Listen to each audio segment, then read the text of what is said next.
একটি হোটেলে এক খদ্দের মুরগির মাংস খাওয়ার সময় মালিককে বলে, মাংসগুলো তো খুবই সুস্বাদু আর খুবই নরম, আপনি এই মুরগিদের কি খান?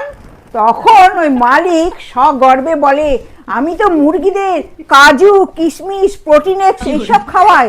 তখন ওই খদ্দের বলে, প্রচুর ব্ল্যাক মানি আছে নিশ্চয়ই, সেই জন্যই মুরগিদের আপনি ওইসব কাজু কিশমিশ প্রোটিনেক্স খান। আপনি আপনার খাতাপত্র নিয়ে আসুন, আমি চেক করি।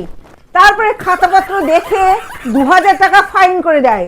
দিয়ে ওই খদ্দের ওই মালিককে তো মুরগির দাম তো দিলই না, উপরন্ত 2000 টাকা পকেটে ভরে আমরা চলে গেল।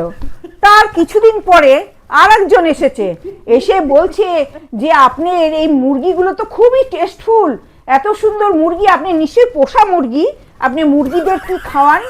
তখন ওই মালিক অতীত থেকে শিক্ষা নিয়ে বলে, কি আর খাবো, তেমন তো কিছু খাওয়াতে পারি না, ওদের ওই পোকা মাকড় আরশোলা এসব খাওয়ায়।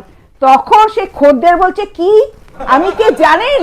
আমি হচ্ছি prevention of cruelty of birds এর আধিকারিক।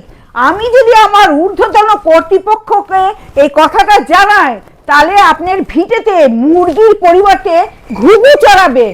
এই বলে সেই খদ্দের আমরা 2000 টাকা পকেটে ভরে আমরা চলে গেল।